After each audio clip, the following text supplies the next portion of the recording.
Monday's games, the beginning of week 6 in the NBA. We're going to recap all of the action from Monday, including another disaster for the Detroit Pistons. We're going to update you on Lamelo Ball's ankle injury, look at waiver wire trends, and give out the lines of the night. Michael Bolton. Thanks, Josh. It's Michael Bolton here, and it's time for another episode of the Locked On Fantasy Basketball Podcast. Let's get to it. Let's get to it, indeed. You are Locked On Fantasy Basketball, your daily fantasy basketball podcast, part of the Locked On Podcast Network.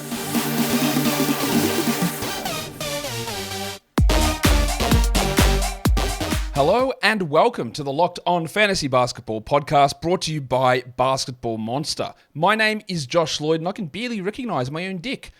I'm also the lead fantasy analyst at basketballmonster.com, and you can find me on Twitter as always, at redrock_bball, on TikTok at redrock_bball, and on Instagram at Locked On Fantasy Basketball. Today's episode, who's it brought to you by? FanDuel, that's it. It's brought to you by FanDuel. Make every moment more. Right now, new customers get $150 redos in bonus bets with any winning $5 moneyline bet. That's $150 if your team wins. Visit FanDuel.com/LockedOn to get started. Thank you also for making Locked On Fantasy Basketball your first listen every day. We are free and we are available on all platforms. We're here to recap Monday's games. Just a bit of a heads up. Tomorrow, Buy Low, Sell High show is coming. So if you are watching this on YouTube, welcome. Hello. How's it going?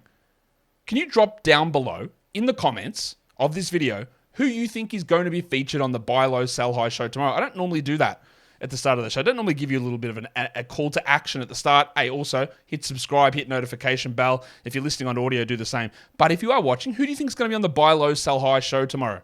Drop it in the comments.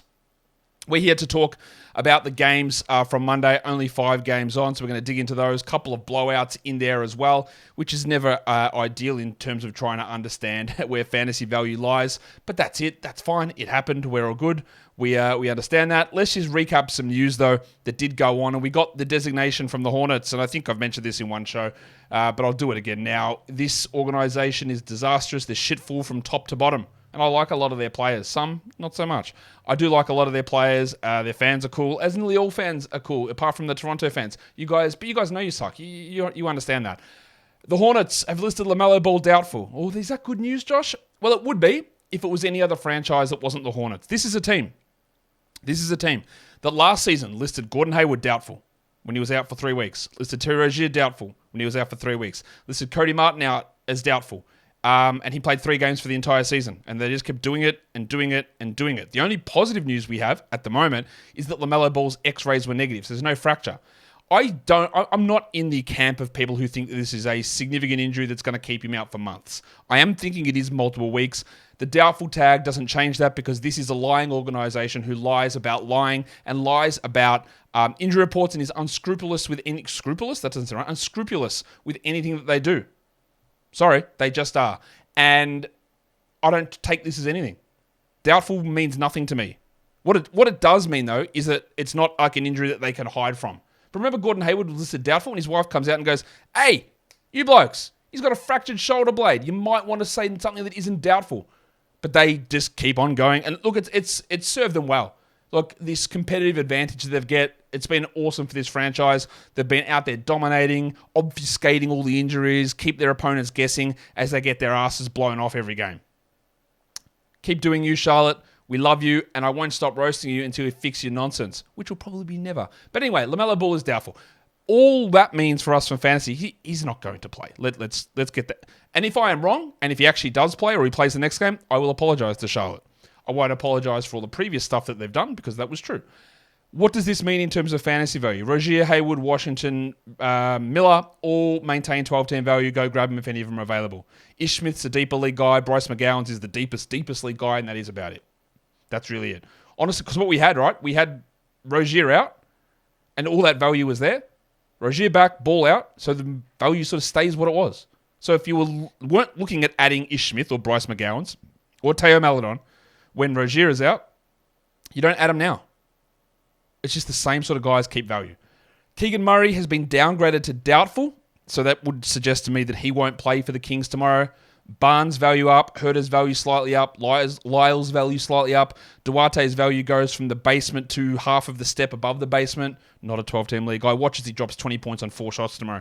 But yeah, Lyles Murray now doubtful. The update on Tyler Hero is still about a week away from returning, but the positive news is CJ McCollum and Jamal Murray look like they're going to return as early as next game. They both did not play on Monday, but they both could be back for the game. Wednesday is when those teams play, so they could both be back for that one. So that is a skerrick of positive news. Let's go ahead and look now at what we do know, or the trends across the fantasy basketball waiver wire and the most added players in the last 24 hours. A lot of these were to stream in today, but the top 2 on this list, Norman Powell, who's up 22%, and Jaden Ivey up 20%, they're longer term ads. We'll talk more about Ivey and Powell later on. Powell is a nice little points and threes guy. Ivey put up a very fantastic game. Very fantastic? That sounds horrendous. It sounds like I've never spoken English in my life. He put up a really good game today, Jaden Ivey. I don't know what this dickhead franchise is going to do, but I know that eventually common sense should arrive at some point, and that would mean he stays in the starting lineup. Go and add Jaden Ivey wherever you can.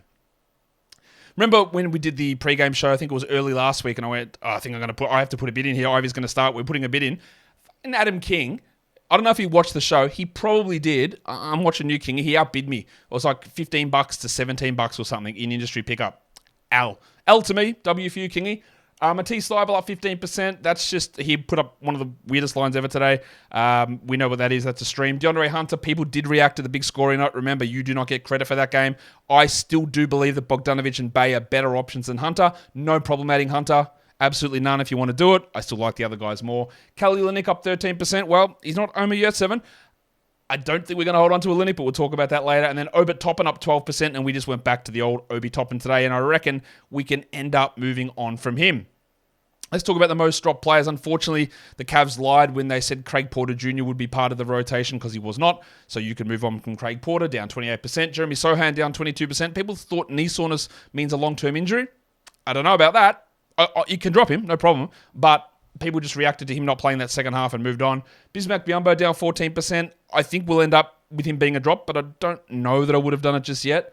Grayson Allen down 13%. Like, the bloke missed a game. I get it, but he still got value. I don't know if I would have done that one. Dunk Robinson down 11. You might want to reverse on that. Throw the old Uno reverse down. Add him. He's coming back. Seems a bit silly, but add him. Jimmy Butler didn't practice either. Add Duncan Robinson. And John Isaac down 9%, absolutely 100% on board with that. Very hard to see John contributing enough to matter. Today's episode is brought to you by FanDuel Sportsbook. As the weather gets colder, the NFL season and the NBA season, of course, because this is an NBA podcast, the offers stay hot on FanDuel. Right now, new customers get $150 in bonus bets with any winning $5 moneyline bet. So if you want to expect the Pistons to continue their losing streak, you can bet against them. And Pistons fans, this is not directed at you. I sympathize with you guys. You guys deserve better. This is me on your behalf giving shit to your organization that needs to do better. And if you're still defending him at this point, well, I don't know what to say to you. But anyway, bet against the Pistons, get your money line in, get your bonus bets back. And with those bonus bets, you can on the FanDuel app, you can go and use those bonus bets for so many different things. It's so easy to use the app. But they've got parlays, they've got over-unders, totals, spreads, props, futures. It's all there. And you can bet on the winner of the NBA's in-season tournament, which is happening in about a week and a half. So go to FanDuel.com/lockedon and tip off the NBA season. In fact, finish off the in-season tournament for the NBA. FanDuel, an official partner of the NFL, and don't forget to gamble responsibly. And that'll bring us into the games. So I know you've been eagerly awaiting it's not even a toilet bowl. It's like the sewage treatment plant. The Wizards versus the Pistons. And on the road, the Wizards laid the smackdown on the Pistons. I don't think I'm going to talk about the Pistons at length because some people get annoyed. Man, you talk about this team too much. We get it. You hate them. I just think the Pistons fans deserve better, and they don't get it, which is really, really unfortunate because this organization, honestly, I could have been wrong, but as soon as Troy Weaver was hired and he started making moves, I said, oh no. Does this guy know what's going on? Get him out of here. These moves make no sense. Remember them acquiring like 5 centers all at once? Signing Kelly Olynyk and Mason Plumlee to big contracts, the ridiculous Marvin Bagley trade and then contract extension, the James Wiseman trade. Any good move that they've had is almost fallen into their lap. Signing Jerami Grant, not trading him away, then trading him away for a draft pick, which was a very, very low back-end first-round pick, which somehow another idiot organization enabled you to turn that into Jalen Duren. Is that Troy Weaver's benefit? I guess it is, but you shouldn't have got that. This team just makes no sense. And changes need to come. And it should come from Arn Tallon down. He needs to go. His son needs to go. Troy Weaver needs to go. Monty Williams, is he a good coach? I don't know. Probably not. Not sure. Don't know. They're bad. Anyway, the Wizards, congratulations to you, Washington. 126-107. Let's talk about playmaking point forward legend Kyle Kuzma. Because while I was high on Kuzma this season, I had him ahead of ADP, especially in points leagues. He was one of the best points league sleepers. I didn't expect this. 32, 12, and 8. 8 assists. Again, big assists once more. 44 from the field, 10 of 11 from the line. He's been amazing. He's been a top 20 player over his last 5 games. He's on the verge of the top 50 for category leagues. He's top 35 in points leagues. And while it might be a sell high, it also might not. And if anyone wanted to give me a top 40 player, I would do it, but nobody will. So just enjoy it. It's been awesome for Kuzma. Dan Gafford, also absolutely rolling. 10 and 9, 2 steals, 4 blocks, 80% shooting. Top 70 for the season. Top 60 over the last 5 games. Points leagues, he was never going to be that good, but he's outstripping the value you got for him on draft day. Killing it. Good game from Avdir as well. 26 minutes, 16, 6, and 5. He'd been a little bit down in the dumps and been struggling. Still want to hold him, but he is a back-end guy. But for all of this positivity, we've got to talk negatives now. Because Tyus Jones only played 26 minutes, 12, 3, and 4. They went with other options for him down the stretch. He has been, I would say, a little bit disappointing. He hasn't disappointed me much because I didn't have as high hopes on him as others. But, he has been somewhat disappointing. I do think you do hold him in 12s, but it has not been good. Not even a top 150 player this season. But if I'm going to say that I was not high on Tyus Jones and, so he hasn't disappointed me, I have to tell you that it's been absolutely dreadful from Jordan Poole. And I thought that Jordan Poole would come in, he'd lead this team in usage with Kuzma a 1B, Poole would get some assists, he'd play 30-plus minutes, he'd have really high usage. Like the man had 30 usage and 4-plus free throw attempts on Golden State in a 30-minute bench roll. I thought, surely he can just do that again. Nah, apparently not. He's a joke at the moment. He's a clear joke. And I just thought that he would be able to do more. I didn't think that he was a good player, right? And I said this plenty of times. I didn't think he was necessarily a good player. I thought he was better than what his reputation was. But that was wrong. He's worse than his reputation was. I still think that some of the stuff about him is a little unfair. But still, you got to produce, man. 10, 0, and 3. 33%, 9 attempts, 25 minutes, benched for Landry Shamet down the stretch. Has some tech issues and argues with the coach. It's just a whole shit show disaster, and it has obviously gone completely opposite to how I expected. That's on me. That's bad. Right? That is bad. He has been shithouse. I still think he can improve it here, but he's been shocking. Very clearly. Bilal Coulibaly, 28 minutes, 5 and 4, 2 steals and a block. At this point, he is a steals-only sort of streamer. Because we can talk about holding him and waiting for things to turn around. I'm not really sure how good it becomes for him this season. I like him, but is he ever going to be a guy that ramps into 28 usage? I don't think so. I don't think that's going to be him. You can have him. I don't think it has to be a must-roster scenario for Bilal. Gallinari got hot. He had 16 points in 19 minutes, while Landry Shamet, 12, 2 and 4, 2 steals and a block. Man, getting 2 steals out of Landry Shamet, it's like Christmas. I was going to say something horribly offensive and rude there, but I'll just say it in my head and laugh, and you guys can guess what I was going to say about Christmas. Landry Shamet, good numbers from him, but I don't care. I am going to go long on these games because we've only got 2 of them on, so let's talk about Cade Cunningham. 26, 5 and 7, 2 threes, 1 steal, 46 from the field, 4 of 4 from the line. That's actually sort of just bang on what I expected from him. And despite the criticisms of Cade, he's actually not that far off. One of the things I got wrong with Cade is I thought he would rebound more, but because I didn't expect Asar Thompson to be a double-digit rebound player. Got that wrong. Cool. Everything else, sort of okay. The shooting is coming up, and I think it is going to get better for Cade as we move forward. Jalen Duren, 33 minutes. I love this. 12 and 14, 1 steal, 5 blocks. And he hasn't been a good shot blocker, but this was great. I love it also. Jaden Ivey, 15, 7 and 7, a steal and a block. Love that too. The fact that he was mired on the bench behind Marcus Sasser and Killian Hayes at the start of the season is curious. I'll just leave it at that. Curious.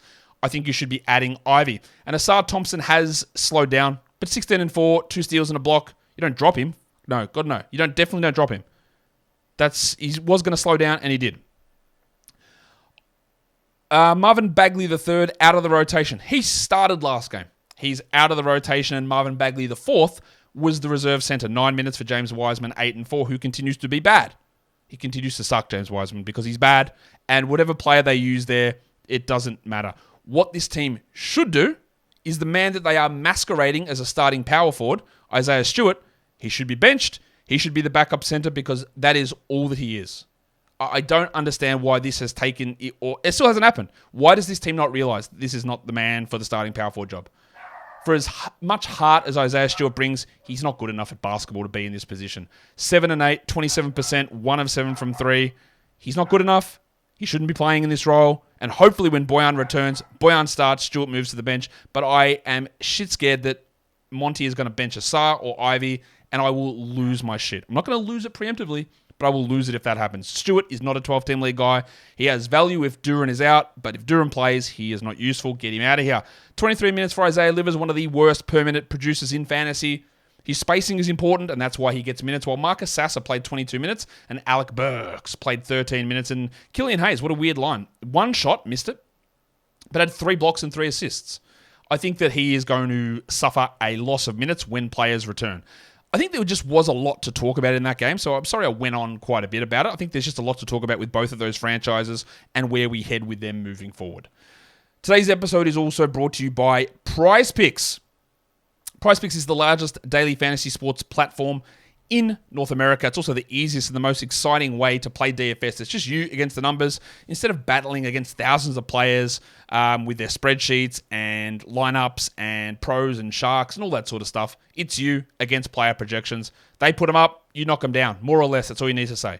Points, rebounds, whatever they put up, yeah, you say more or less. You can choose them. There's so many different stat options that they can provide, and all you need to do is choose between 2 to 6 of those individual player projections. Shove them into an entry, and you can win up to 25 times your money back. So, like, it might be Steph, and here they have his line or his number set at 28.5 for points. And you go, okay, looks like a big Steph game. Let's go more. Or you might have Marvin Bagley's rebounds set at 0.5, and you go less, and you'd win it. That's how you do it over on Prize Picks. Easy to do, fast to do, fun to do. That is what Prize Picks brings. So go to prizepicks.com/LockedOnNBA and use the code LockedOnNBA for a first deposit match up to $100. That's prizepicks.com/LockedOnNBA. The code is LockedOnNBA for a first deposit match up to $100.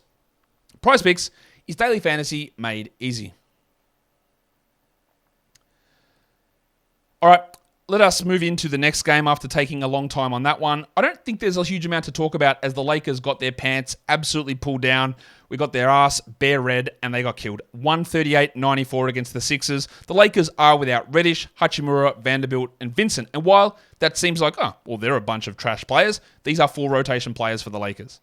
So that is important because we got, 11 minutes of Jalen Hood-Schifino in this one. We got 19 Jackson Hayes minutes, 22 Christian Wood minutes, 26 Max Christie minutes. And I like Max Christie, and I think he probably should play over Cam Reddish, but they hadn't been. Let's talk about the good players. 18, 0, and 5 for LeBron. That's obviously a bad game for LeBron, but these guys got pulled off really early, giggity. Anthony Davis had 17 and 11, while Torian Prince hit 3 threes, and D'Angelo Russell 12, 2, and 7. But it's really hard to, dig into what's actually going on in this game because of how out of hand it was and how early it got out of hand. We had 8.5 minutes of Demoy Hodge. That should give you an idea of how much this was a blowout. 6 and 7 for the Crucifix. Christian Wood is still rostered in 12-team leagues. Those 13% of 12-team leagues that has him, have a good look at yourselves. He's not a 12-team league player unless they streamed him in for today, which is not a bad idea. But, we move on. 29 minutes for Reeves, 12, 2, and 2. Yeah, nothing super spectacular there, but again, just a bad game all around. For the Sixers, Embiid, 30, 11, and 11. Big numbers from the line, big numbers from the field, and that's great. It was also good for Tyrese Maxey to get back on track because he's been a little bit down. 31, 3, and 8 with 5 threes. Still no blocks there, but 45 from the field, 89 from the line. We love that. And that was another strong Nico Batum game. 10, 7, and 4, 3 steals and 2 threes.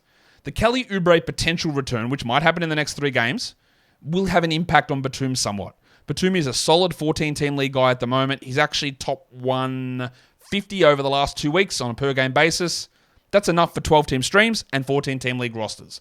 We got 20 minutes of Marcus Morris, which always makes me feel so warm and fuzzy. 16 points for him in 20 minutes with 4 threes. Nothing else, and I do not care to add him. While it was a bad game from D'Anthony Melton and a bad game from Tobias Harris.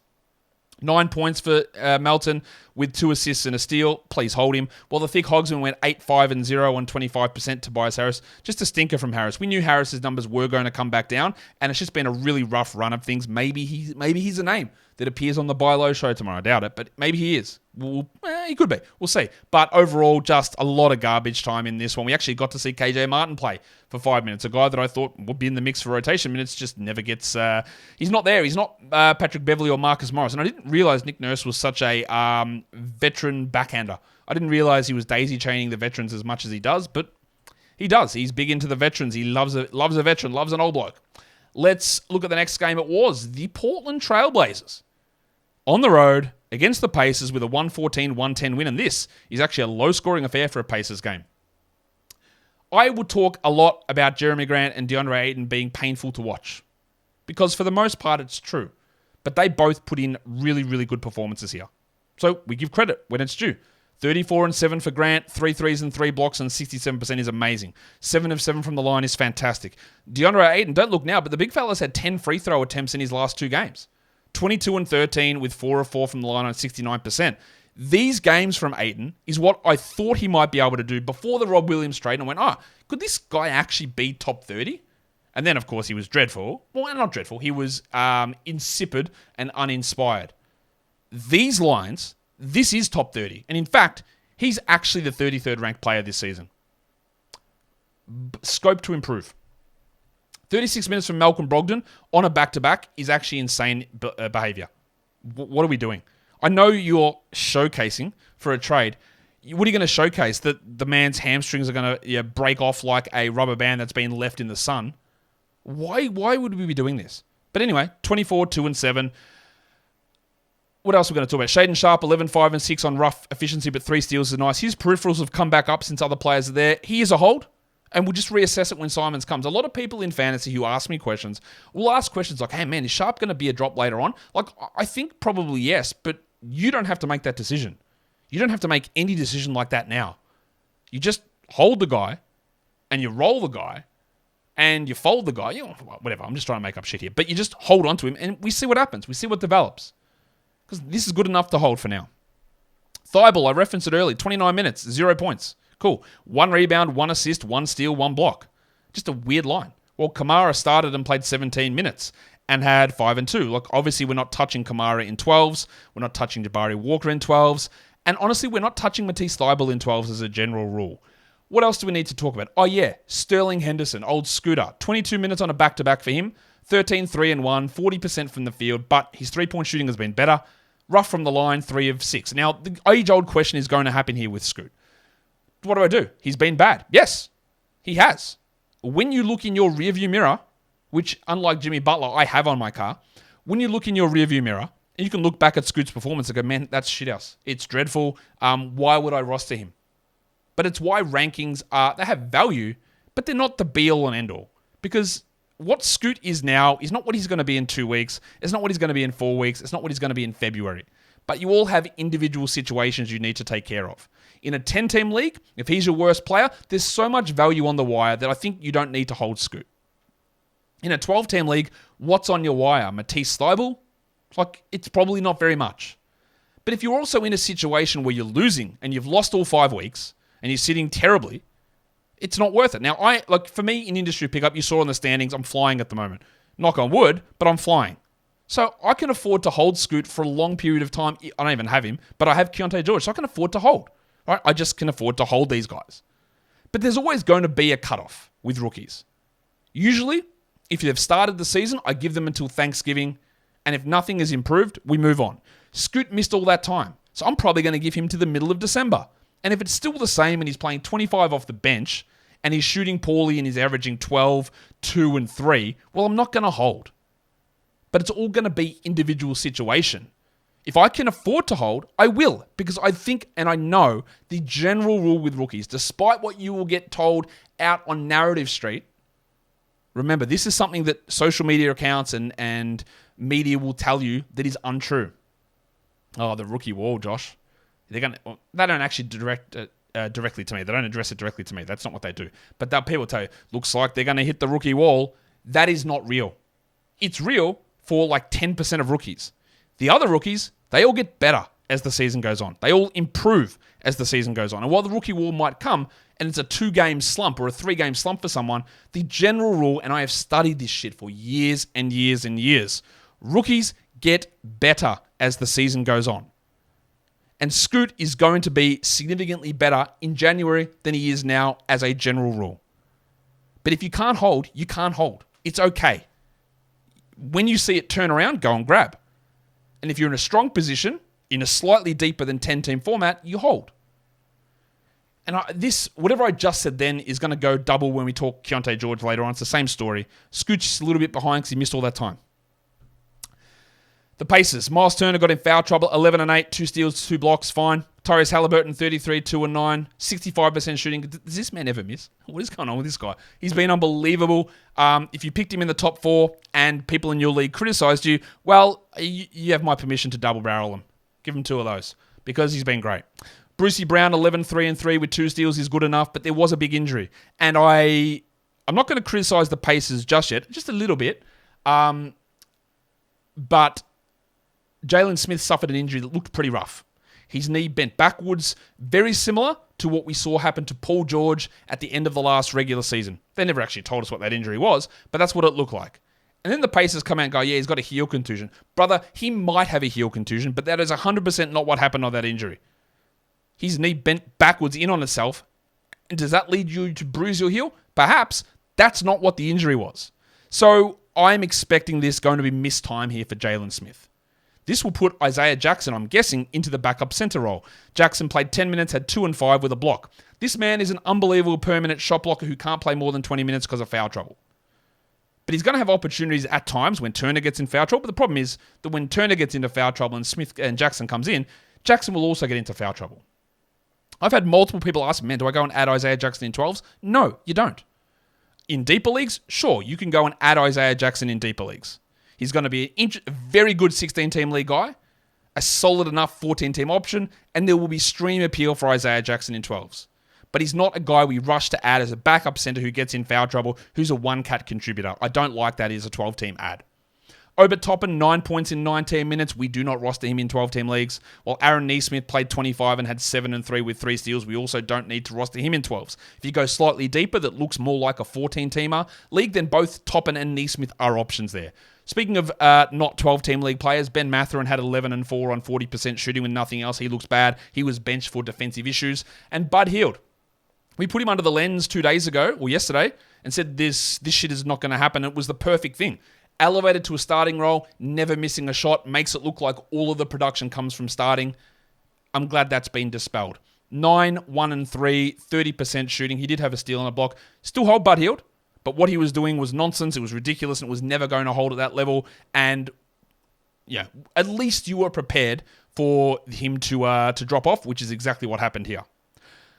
I've just realized how long I've gone for. We've still got 2 games to go, but I hope you've enjoyed. Maybe you haven't, and maybe you've hated it. Give it a thumbs down, whatever, right? Maybe you've hated me going a little bit more in depth into some of these situations, but with 5 games on, we had a little bit of time. So let's do the next game now. The Pelicans go into Utah, and they lose to the reinvigorated Utah Jazz. 114 Utah, 112 New Orleans. Zion, 34 minutes, 26, 4 and 7. The 7 assists are very interesting. Zion is starting to play better, and he's inside the top 50 -1 over the last 2 weeks. After a really poor start, he's looking much better.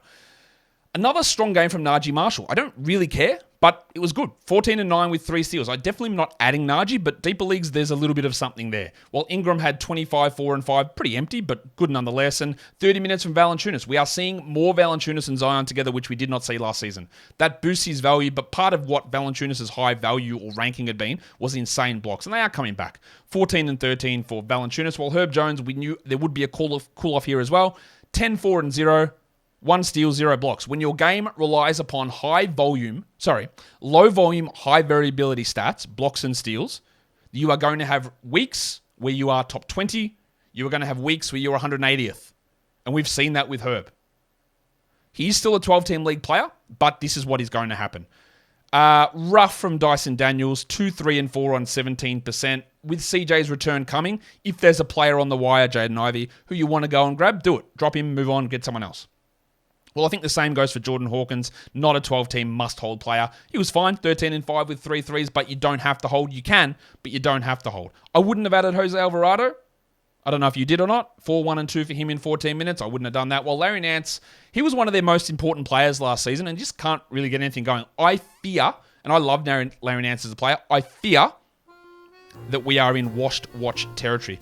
Injuries have added up. The knees are a problem. He's had rib issues. He's not the same guy that he was last season, and that is helping Valanciunas get more playing time. For the Jazz, they did keep Walker Kessler on the bench, and he played 26 minutes. 14 and 8 with 2 blocks, 78%. Lovely. That's great. We're back in business with him, hopefully. Well, they started Omer Yurtseven. I don't really know why. But he had 7 and 10 with 2 blocks. They are good numbers, and I will watch this very cautiously. I would think they would be pretty dumb to keep Yurtseven starting long-term, but with Yurtseven starting, they've won 2 games. And Will Hardy was definitely sending a message with this, and if they're winning and Yurtseven's playing, they might keep starting him. I don't think that there is any value in adding Omer Yurtseven in 12-team leagues, but in deeper leagues, I would consider it. Clarkson returned. He started 16, 4, and 10. Rough shooting, but good numbers. And Keontae George. Yeah, okay, that's nice. 31 minutes, 19, 5, and 3. 2 steals and 3 threes. He was bad from the line, but he got there 6 times. I'm all about Keontae George as an option this season. You know that. I've been saying to stash him since week 2. And I think we're going okay. He's not going to be perfect. There's going to be rough nights, but he's looking good. Colin Sexton and Taylor Horton-Tucker had big games last time out, and I just cannot watch these blokes play. Almost called them something very, very rude that is not that rude here, but is very rude. I cannot watch them play. They're so frustrating. 5, 3, and 7 for Horton-Tucker. 11, 2, and 0 for Sexton. I wouldn't have them sniffing the arsehole of my 12-team league. Not even close to it. Get your nose out of there, my guys. Get away. We dropped Kelly Olynyk. They're going to play Omer Yurtseven. We can move on. 4, 4, and 4 for Kelly. We had the opportunity. He had one big start, and then that was it.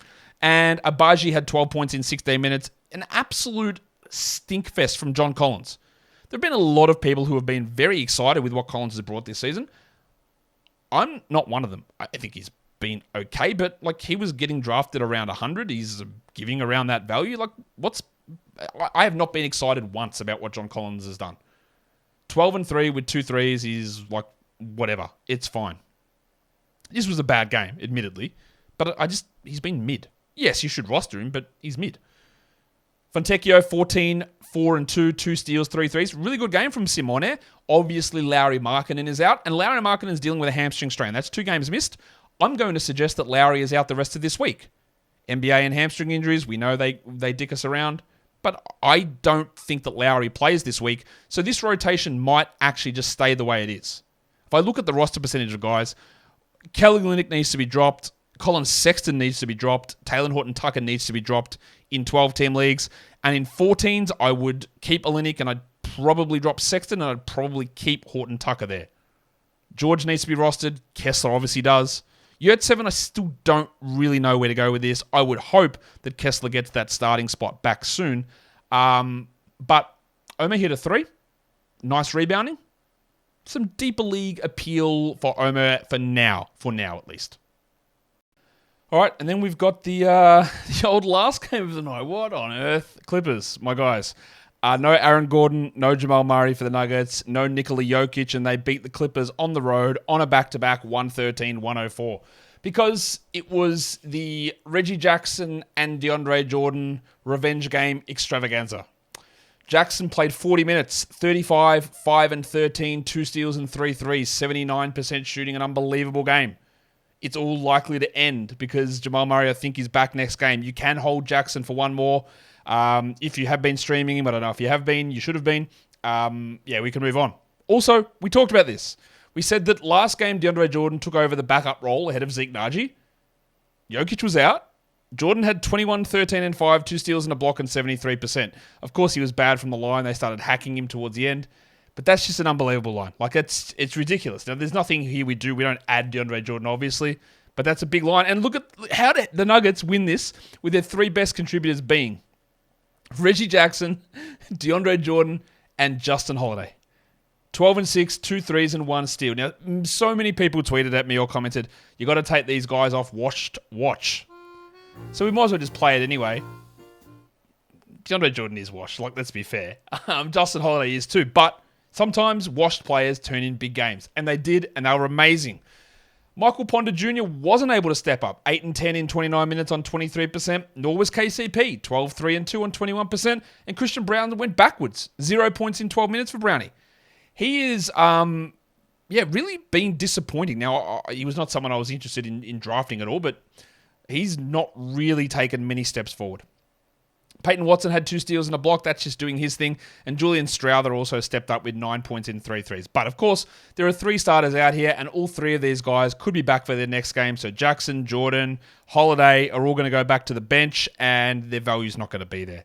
For the Clippers, at least we got big usage Kawhi Leonard. 39 minutes, 31, 8 and 3, a steal, 2 blocks, 26 shots, 9 of 9 from the line, 35 usage. Great. His usage has been comically low. This is good. Paul George was not. 6 points on 15% is obviously horrible. He had 8 rebounds on 15% shooting. Shithouse. Norman Powell, 10 points in 21 is yuck. And Jimmy Harden, I don't think Harden's usage is coming up, guys. It might improve from here, 13 usage. But, it's not hitting old levels. 11, 2 and 4 with 3 threes for Jim, who is, about 50th for the season. Not particularly good outside the top 50 for points. And I'm not sure how much better it's getting, unfortunately. Big game from Zubats. Took advantage of playing against DeAndre Jordan. 23 and 14 with a block in 32 minutes. His minutes in production have been very much lower than this. This was a good game. I still don't think that it changes our evaluation of him being a fringe guy. While Tice had 4 in 12 minutes and Terrence Mann had 5 points in 30. Mann is up there with one of the biggest, least with the most guys in the NBA. He's providing absolutely nothing. There are still people rostering him in 12-team leagues. I hope that those people rostering him for 12-team leagues are just doing it because it was 5 games on and they streamed him in today, but otherwise, absolutely no way. Well, Normie Powell had 10 points in 21 minutes, which is not great. He'd been playing pretty well, Powley, but obviously did not get it done. Didn't get it done here in this one. That'll bring us in to take a look at the results of the stream of the day. Some W's and some L's. That's generally how this goes. Dyson Daniels was a 10-team stream of the day, and he shit the bed. 2, 3, and 4 with 0 steals and 0 blocks. He'd been rolling it, getting 6, 6, and 6. Shout out to Satan with getting steals, getting blocks. He's been all over the shop. Today, did nothing, and CJ is likely back next game, so we can move on from Dyson Daniels. The 12-team stream of the day worked bloody well. Jaden Ivey, 15, 7, and 7 with a steal and a block. We roster him. The 14-team stream of the day was going all right until he suffered a heel contusion. Jalen Smith, 9, 5, and 1 with a steal and a block. And then the 16-team stream of the day was Nico Batum, and that was great. 10, 7, and 4 with 3 steals. We love that. And then the points ones were Al's. That was Daniels, of course. He had 10.6 fantasy points for Yahoo and 7 on ESPN. Just a real stinker from Dyson, who had been putting up consistently strong performances. Just unfortunately didn't give them to us here, which is never ideal. Let's bring in now and look at the monstrous line of the night. It was a tight battle. There were 3 main contenders. Jerami Grant, Reggie Jackson, Joel Embiid, even Tyrese Halliburton. We can throw in the mix. I guess you know that Tyrese Halliburton didn't win it because I just threw his name out there in that regard. But this should give it away. The monstrous line of the night is also the waiver wire line of the night. And it is, of course, Reginald P. Not P. Let's do Reginald R. Jackson. And the R stands for revenge. Reggie had 35 points with 5 rebounds and 13 assists. The young gun of the night. The best performance from a second-year or first-year player. There were 2 Detroit guys who were in contention for this. And we ended up going with the passport legend himself, Jalen Duren. 12 points, 14 rebounds, and 5 blocks. Lastly, it is the dud of the night. The worst performance from a highly rostered player, over 70% rostered, is the metric that we like to use, and we're going to go to Philadelphia, and we're going to look at the thick hogsman, Tobias Harris. 8 points, 5 rebounds, 0 assists, under 30% shooting. It was a stinker. Bad luck, Toby. Let's finish the show off by looking at the top 6 lists and looking at the top performers of the day. The top 6 players in category leagues for today. Reggie Jackson, Jerami Grant, Joel Embiid, a very close battle at the top there. Tyrese Halliburton at 4, Kuzma at 5, and another Tyrese at number 6. That is, of course, Tyrese Maxey. Your top 6 players rostered in under 50% of leagues. Reggie Jackson at the top. Jaden Ivey, we grab him everywhere. Nico Batum, nice 14-team league option. Landry Shamet, absolutely not. Najee Marshall, like a 14-team option maybe. And then DeAndre Jordan, great, but we're going to assume that Jokic is back for the next game, so we don't care too much about DeAndre. Good for him putting up a big game, though. And the final thing we look at is the top 6 players in points leagues. Number 1 is Reggie Jackson, Joel Embiid, Kyle Kuzma, Jerami Grant, Kawhi Leonard, and DeAndre Jordan. Guys, that'll do it for me today. Don't forget to follow this podcast on Apple Podcasts, Google Podcasts, Spotify, and on the Odyssey app. And if you are here on YouTube, you thumb it up and you leave your comments down below. Guys, we are done here. Thank you so much for listening, everyone. See ya.